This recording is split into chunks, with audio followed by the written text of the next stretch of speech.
Bir çocuk düşün. Sessiz, kendi halinde, kimseye sorun çıkarmayan bir çocuk. Dışarıdan bakıldığında her şey normal görünür.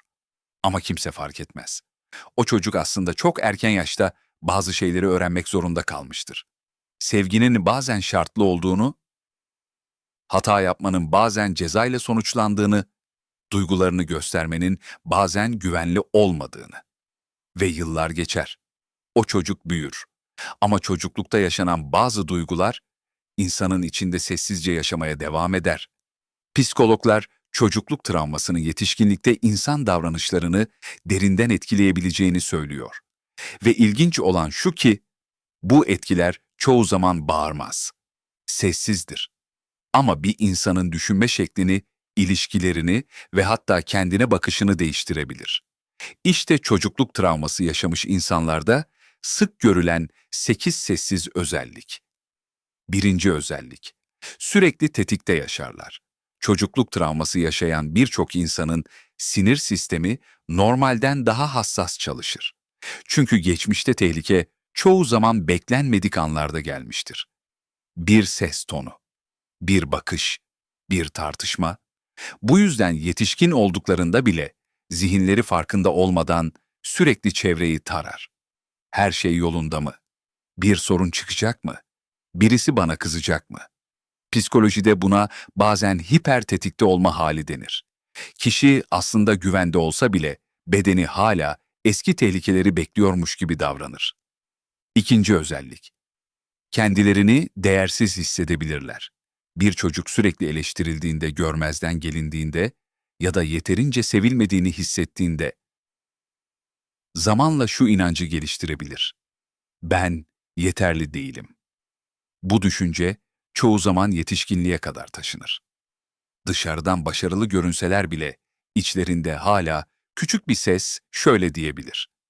Ben aslında o kadar da iyi değilim. Bu yüzden çocukluk travması yaşayan insanlar çoğu zaman kendilerine karşı çok daha serttir. Üçüncü özellik, insanlara güvenmekte zorlanırlar. Çocuklukta güven duyulması gereken kişiler bazen en büyük hayal kırıklıklarını yaratabilir. Bir çocuk için bu çok karmaşık bir deneyimdir. Çünkü sevdiği kişi aynı zamanda onu inciten kişi olabilir. Bu yüzden büyüdüklerinde insanlar hakkında şu ikilem oluşabilir. Yakın olmak isterler ama incinmekten korkarlar. Bu yüzden bazı çocukluk travması yaşayan insanlar insanlara karşı mesafeli görünür. Aslında uzak durmak istemezler.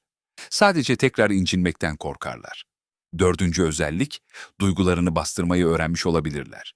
Bazı çocuklar ağladığında, abartıyorsun, sus artık, bu kadar hassas olma gibi tepkiler alır. Zamanla çocuk şu şeyi öğrenir. Duygularımı göstermek güvenli değil. Ve böylece duygular bastırılmaya başlar. Ama bastırılan duygular kaybolmaz. Sadece içeride birikir. Bu yüzden yetişkin olduklarında bazı insanlar duygularını ifade etmekte zorlanabilir. Ne hissettiklerini bile anlamakta zorlanabilirler. Beşinci özellik, aşırı sorumluluk hissedebilirler. Travmatik aile ortamlarında büyüyen bazı çocuklar çok erken yaşta büyümek zorunda kalır. Belki evde sorunlar vardır. Belki kimse duygusal olarak destek olmuyordur. Ve çocuk farkında olmadan şu rolü üstlenir. Ben güçlü olmalıyım. Ben sorun çıkarmamalıyım. Ben herkesi idare etmeliyim. Bu yüzden yetişkin olduklarında da her şeyden kendilerini sorumlu hissedebilirler. Altıncı özellik, küçük şeyler büyük duygular yaratabilir. Bazen çok küçük bir olay, çok güçlü bir duyguya dönüşebilir. Birinin sert konuşması, birinin ilgisiz davranması. Bu durumlar bazı insanlar için küçük olabilir. Ama çocukluk travması yaşayan biri için bu olaylar geçmişte yaşanan duyguları hatırlatabilir. Psikolojide buna duygusal tetiklenme denir. Aslında tepki verilen şey sadece o an değildir. Geçmişin izleri de devrededir. Yedinci özellik. Yalnız kalmaya alışkın olabilirler. Bazı insanlar yalnızlığı sever. Ama bazı insanlar yalnızlığa alışmak zorunda kalır. Çocukluk travması yaşayan insanlar duygularını paylaşacak güvenli bir alan bulamadıklarında zamanla iç dünyalarına çekilmeyi öğrenebilirler. Bu yüzden yetişkin olduklarında Bazen kalabalık ortamlarda bile kendilerini yalnız hissedebilirler. 8. özellik, empatileri çok güçlü olabilir.